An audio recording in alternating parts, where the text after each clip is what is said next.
नमस्कार छात्राओं, मैं डॉक्टर रंजीता गर्ग, सहायक आचार्य समाजशास्त्र, सेठ मुरलीधर मानसिंह का राजकीय कन्या महाविद्यालय भीलवाड़ा।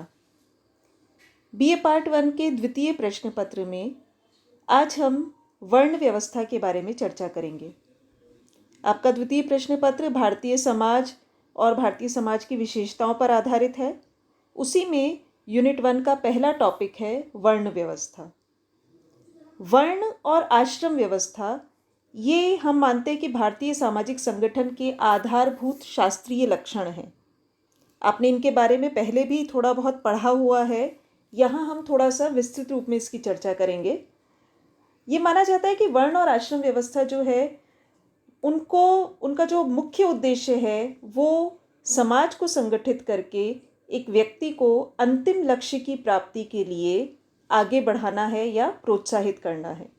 वर्ण व्यवस्था को भारतीय संस्कृति की उदारता एवं विशालता का प्रतीक माना जाता है। इसके द्वारा बेसिकली समाज में इस प्रकार से वर्गीकरण किया गया और हर वर्ग के ऐसे कर्तव्यों का निर्धारण किया गया जिससे कि सामाजिक समन्वय बना रहे। ये व्यवस्था व्यक्ति और समाज दोनों को समान अधिकार देती है। इसमें क्रियाशीलता है और एक निरंतरता है जो कि जन्म पर आधारित ना होकर कर्म पर आधारित है और जो मुख्यतः भारतीय समाज में धर्म का प्रमुख आधार बना। सबसे पहले हम इसके अर्थ के बारे में बात करेंगे। वर्ण व्यवस्था को हम जनरली जाति व्यवस्था से कंफ्यूज करते हैं, परंतु वर्ण और जाति दोनों बहुत डिफरेंट अवधारणाएं हैं। वर्ण व्यवस्था बहुत लंबे समय तक प्राचीन भारत में मानी जाती रही है और जाति व्यवस्था कालांतर में वर्ण व्यवस्था के बाद आई।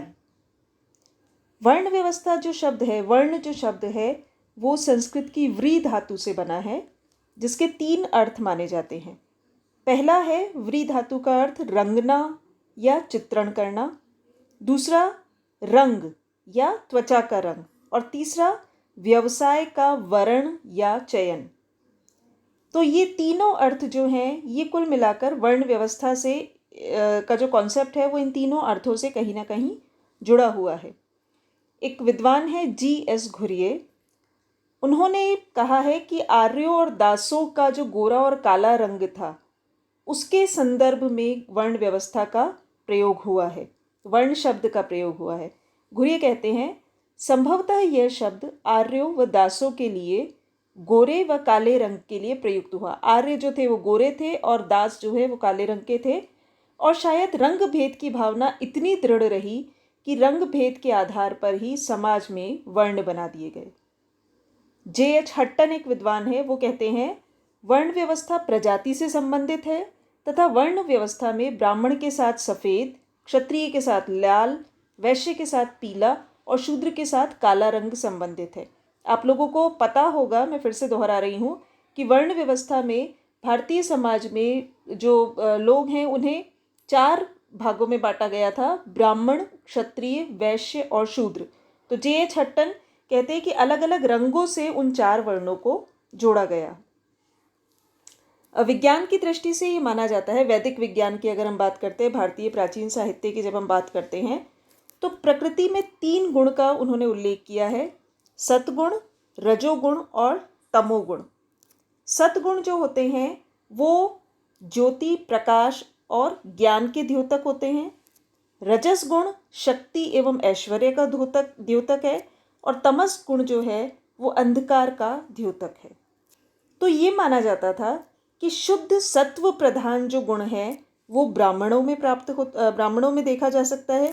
क्षत्रिय जो है उनमें सतगुण और रजोगुण इन दोनों का समावेश होता है। वैश्य में रजो और तमस गुण का समावेश होता है और शूद्र में शुद्ध तमस गुण का समावेश होता है।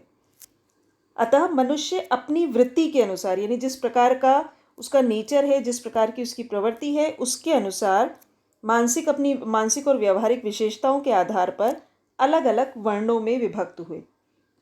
ये माना जाता है कि समाज की 4 मूलभूत आवश्यकताएं जो है वो है ज्ञान, रक्षा, अर्थव्यवस्था तथा सेवा, और इन्हीं आवश्यकताओं को दृष्टिगत रखकर व्यक्ति के स्वभाव और कार्य करने की क्षमता के आधार पर 4 वर्णों का निर्माण हुआ था। वस्तुतः वर्ण व्यवस्था जो है वो मनुष्य के सांसारिक व्यवसायों के वर्गीकरण की व्यवस्था है। यानी मनुष्य संसार में जो भी व्यवसाय करेगा उनको मोटे तौर पर 4 वर्णों में बांटा गया है, जो स्वयं मनुष्य के गुण और कर्म पर आधारित है। वर्ण व्यवस्था की सबसे महत्वपूर्ण विशेषता जो है वो यही है कि ये व्यवस्था कर्म पर आधारित है। यानी जो व्यक्ति जिस वर्ण में जन्म लेगा ये आवश्यक नहीं है वो सारी जिंदगी उसी वर्ण में रहे। अगर वो अपने कर्मों को दूसरे वर्ण के कार्यों के उपयुक्त बनाता है तो वो वर्ण परिवर्तित भी कर सकता है। कालांतर में यानी समय के साथ साथ धीरे धीरे ये जो व्यवस्था थी बाद में जन्म पर आधारित हो गई और इसी से धीरे धीरे जाति व्यवस्था का विकास हुआ। यहाँ स्पष्ट है कि वर्ण व्यवस्था जो है वो सिर्फ श्रम विभाजन नहीं है, बल्कि गुण, रुचि, क्षमता और स्वभाव के आधार पर मनुष्यों को विभाजन करने की एक व्यवस्था है, जिसमें उनके गुणों के अनुसार ही उन्हें कार्य सौंपे जाते हैं। प्रमुख विशेषताएं अगर हम डिस्कस करें वर्ण व्यवस्था की, तो पहली बात है कि कर्म पर आधारित है। कर्म प्रधान व्यवस्था है जिसमें विभिन्न कर्मों के लिए अपेक्षित गुण और स्वभाव के अनुसार मनुष्य को 4 श्रेणियों में विभक्त किया गया है। अन्योन्याश्रितता पर आधारित है, यानी इंटरडिपेंडेंसी है। एक वर्ण जो है वो अपनी आवश्यकताओं की पूर्ति अन्य वर्णों के सहयोग के बिना नहीं कर सकता। यानी सभी वर्णों के अलग अलग कर्तव्य हैं, अलग अलग कर्म हैं, परंतु सांसारिक जीवन व्यतीत करने के लिए उन्हें हमेशा एक दूसरे के सहयोग की आवश्यकता रहती है। इसी सामाजिक सहकार के कारण इस व्यवस्था को श्रेष्ठ माना गया है। सामाजिक न्याय पर आधारित है, यानी किसी भी व्यक्ति पर कोई दबाव नहीं है, कोई ज़बरदस्ती नहीं है कि उसे किस वर्ण में रहना है। वो अपने गुण और स्वभाव के अनुसार अपने काम को बदलकर अपना वर्ण भी परिवर्तित कर सकता है। पुरुषार्थ प्राप्ति का साधन इसे माना गया है। पुरुषार्थ हम डिटेल में बाद में बात करेंगे। जो 4 पुरुषार्थ माने गए हैं भारतीय समाज में, धर्म, अर्थ, काम और मोक्ष, तो उन पुरुषार्थ की प्राप्ति के लिए या जीवन का जो अंतिम लक्ष्य है मोक्ष प्राप्ति, उसमें मदद करती है वर्ण व्यवस्था। यानी व्यक्ति यदि अपने वर्ण के अनुरूप अपने दायित्वों का, अपने कर्तव्यों का सही ढंग से पालन करता है तो वो अंतिम रूप से मोक्ष को प्राप्त कर सकता है। लचीली एवं गत्यात्मक व्यवस्था है, फ्लेक्सिबिलिटी है इस व्यवस्था में। यानी व्यक्ति जन्म किसी भी वर्ण में ले, उसके पेरेंट्स जो है वो किसी भी वर्ण से बिलोंग करते हों, परंतु वो चाहे तो अपने कर्मों के आधार पर परिवर्तन ला सकता है। इसलिए व्यवस्था गत्यात्मक और लचीली भी कही जाती है। वर्ण व्यवस्था की उत्पत्ति किस प्रकार से हुई, कहाँ से इसकी शुरुआत हुई, इसके संदर्भ में बहुत सारे विचार हैं। यहाँ मैं कुछ प्रमुख सिद्धांतों का उल्लेख कर रही हूँ कि वर्ण व्यवस्था की उत्पत्ति किन किन आधारों पर मानी गई है। ऋग्वेद जो है, ऋग्वेद के पुरुष सूक्त में कहा गया है कि वर्ण व्यवस्था का ये सिद्धांत रहस्यवादी है। पुरुष सूक्त में ये उल्लेख किया गया है कि एक अलौकिक और विराट परम पुरुष है और इसी के द्वारा सारी प्रकृति की उत्पत्ति हुई है। विराट और परम पुरुष जो है, इसी के द्वारा सारी प्रकृति की उत्पत्ति हुई है। इसी पुरुष के मुख से ब्राह्मण, भुजाओं से क्षत्रिय, जंघा से वैश्य और पैरों से शूद्र उत्पन्न हुए हैं, ऐसा ऋग्वेद के अनुसार माना गया है। उपनिषदों के अनुसार ये माना गया है कि ब्रह्मा ने पहले 4 वर्ण नहीं बनाए थे। ये माना गया है कि उपनिषदों में कि वर्ण व्यवस्था का निर्माण ब्रह्मा ने किया है, परंतु वो ये कहते हैं कि ब्रह्मा ने प्रारंभ में 4 वर्ण नहीं बनाए थे। प्रारंभ में सिर्फ एक वर्ण ब्राह्मण बनाए गए, परंतु सिर्फ ब्राह्मणों से समाज की समृद्धि संभव नहीं हो सकी। इसलिए कल्याण की प्राप्ति के लिए और सभी आवश्यकताओं की पूर्ति के लिए क्षत्रिय, वैश्य और शूद्र वर्णों की भी रचना हुई।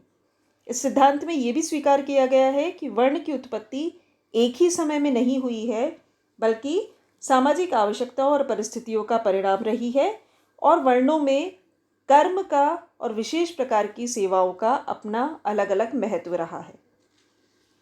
महाभारत में भी वर्ण व्यवस्था का उल्लेख किया गया है। महाभारत के शांति पर्व के अनुसार प्रारंभ में केवल एक ही वर्ण ब्राह्मण था। बाद में रंगों के आधार पर अन्य वर्ण सामने आए। ब्राह्मण को श्वेत रंग से, क्षत्रिय को लाल रंग से, वैश्य को पीले रंग से और शूद्र को यहाँ पर काले रंग से संबंधित माना गया है। ये विभिन्न रंग जो हैं वे विभिन्न गुणों और कर्मों की ओर भी संकेत करते हैं।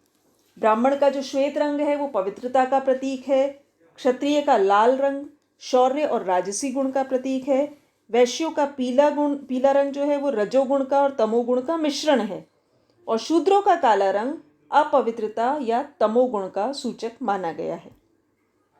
प्रजातीय संपर्क का सिद्धांत जो है इसके समर्थक है पीएच प्रभु और मजूमदार। इन लोगों का मानना है कि वर्ण व्यवस्था के आधार में प्रजातीय विभेद महत्वपूर्ण है। आर्यों के समय में कार्य विशेषीकरण प्रारंभ हो चुका था, यानी कार्य अलग अलग लोग अलग अलग प्रकार के कार्य करते थे।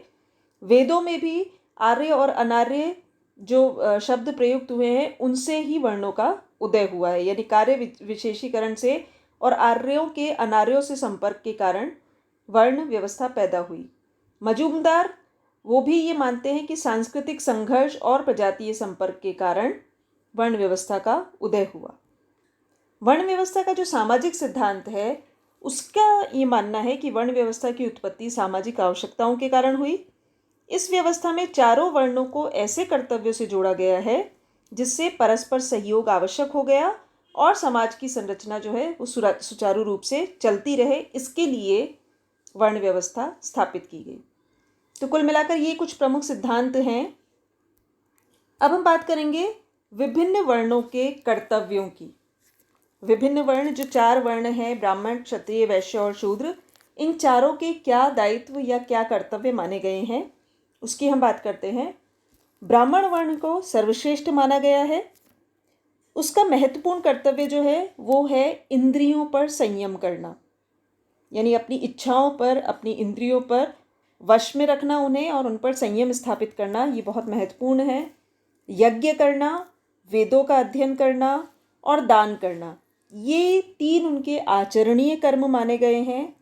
यज्ञ कराना, अध्यापन करना और दान ग्रहण करना, ये उनके विशिष्ट कर्म माने गए हैं। क्षत्रिय वर्ण जो है उसके लिए माना गया है कि समाज की रक्षा करते हुए प्रजा में अपने धर्म के प्रति अनुराग पैदा करना, ये क्षत्रियों का महत्वपूर्ण धर्म है। प्रजा की रक्षा करना, युद्ध करना, दान देना, विषय भोगों से दूर रहना, अध्ययन करना और शक्ति का सदुपयोग करना। सदुपयोग करना है, शक्ति का दुरुपयोग नहीं करना है, ये क्षत्रिय वर्ण का धर्म या कर्तव्य माना गया है। वैश्य धर्म का कर्तव्य माना गया है पशुपालन, दान, व्यापार, ब्याज पर लेन देन और खेती तथा इसके साथ में अध्ययन और पवित्रता पूर्वक धन संग्रह करना, ये वैश्य धर्म के कर्तव्य माने गए हैं। शूद्रों का कर्तव्य माना गया है समाज की सेवा करना और उपर्युक्त तीनों वर्णों की आज्ञा का पालन करना। ये जो सारी इन्फॉर्मेशन है ये बच्चों भारतीय समाज की जो प्रमुख विशेषताएं हैं या जो प्राचीन काली भारतीय समाज का उल्लेख है उसमें मेंशन है। वर्ण व्यवस्था का महत्व जो है वो हम इस आधार पर समझ सकते हैं कि वर्ण व्यवस्था एक आदर्शात्मक समाज का निर्माण करती है। आदर्शात्मक समाज इस आधार पर, क्योंकि ये व्यवस्था कर्म पर आधारित है, व्यक्ति जैसे कर्म करेगा उसी प्रकार के वर्ण में वो स्वयं को स्थापित कर सकता है। जब हमने विभिन्न वर्णों के कर्तव्यों या वर्ण धर्म की बात की तो उससे स्पष्ट है कि जिस प्रकार के कर्म आप करते हैं उस प्रकार की व्यवस्था में आप शामिल हो सकते हैं। तो एक आदर्शात्मक व्यवस्था है, मोक्ष प्राप्ति में सहायक है, क्योंकि अगर वर्ण के अनुसार आप अपने कर्तव्यों को पूरी निष्ठा के साथ पूरा करते हैं तो आप अल्टीमेटली पुरुषार्थ और अंतिम लक्ष्य जो है जीवन का मोक्ष, उसे प्राप्त कर सकते हैं। श्रम विभाजन व विशेषीकरण पर आधारित है व्यवस्था। श्रम विभाजन का मतलब होता है किसी समाज के या किसी समूह के कार्यों को अलग अलग लोगों में विभाजित कर देना, यानी आप ये काम करें, आप ये काम करें, आप ये काम करें। तो अलग अलग जो भी आपने वर्णों के कर्तव्य समझे उसमें अध्ययन, अध्यापन, प्रजा की रक्षा करना, प्रजा को अन्न उपलब्ध कराना या समाज की सेवा करना, ये सारे जो भी काम हैं ये अलग अलग वर्णों में विभाजित कर दिए गए हैं। और जब कोई व्यक्ति किसी काम को निरंतर रूप से करता रहता है तो धीरे धीरे उस काम में उसे विशेषीकरण भी प्राप्त हो जाता है, यानी आप अपने काम में बिल्कुल एक्सपर्ट हो जाते हैं, एक एक्सपर्टीज़ आपको वहाँ पर प्राप्त हो जाती है। तो श्रम विभाजन और विशेषीकरण ये दोनों भी वर्ण व्यवस्था के लिए वर्ण व्यवस्था का एक महत्वपूर्ण देन है। गतिशीलता की प्रेरणा भी देती है वर्ण व्यवस्था। कोई व्यक्ति अगर शूद्र वर्ण में पैदा हुआ है तो वो अगर उससे प्रसन्न नहीं है तो वो अपने कर्मों को इम्प्रूव करके ऊपर वाले वर्णों में भी शामिल हो सकता है। तो ये गतिशीलता का जो मोटिवेशन है, एक प्रेरणा जो है, वो वर्ण व्यवस्था से मिलती है। फिर वही बात है, वो इसलिए मिलती है क्योंकि यहाँ पर गत्यात्मकता संभव है, परिवर्तन संभव है, क्योंकि वर्ण व्यवस्था जो है वो पूर्णतः कर्म पर आधारित व्यवस्था थी। आप जन्म किसी भी वर्ण में लें, परंतु अपने कर्मों के आधार पर व्यक्ति अपने वर्ण में परिवर्तन ला सकता है। एक ब्राह्मण यदि इंद्रियों पर संयम न रख सके, वेदों का अध्ययन न कर सके, धर्म दान आदि कार्य न कर सके, यज्ञ संचालन न कर सके, तो हो सकता है वो शूद्र वर्ण में भी शामिल हो जाए। और एक शूद्र अगर इन सारे कामों को करने में सक्षम है तो ये संभव है कि वो ब्राह्मण भी बन जाए। तो ये वर्ण व्यवस्था का एक बहुत महत्वपूर्ण पक्ष है जिसे समझना बहुत आवश्यक है, क्योंकि यही डिफरेंस क्रिएट करता है वर्ण व्यवस्था और जाति व्यवस्था में। आपको ये वीडियो पसंद आया होगा। आप इस चैनल को भी सब्सक्राइब कीजिए और इन वीडियोस को पूरा देखकर इन्हें लाइक भी कीजिए। धन्यवाद।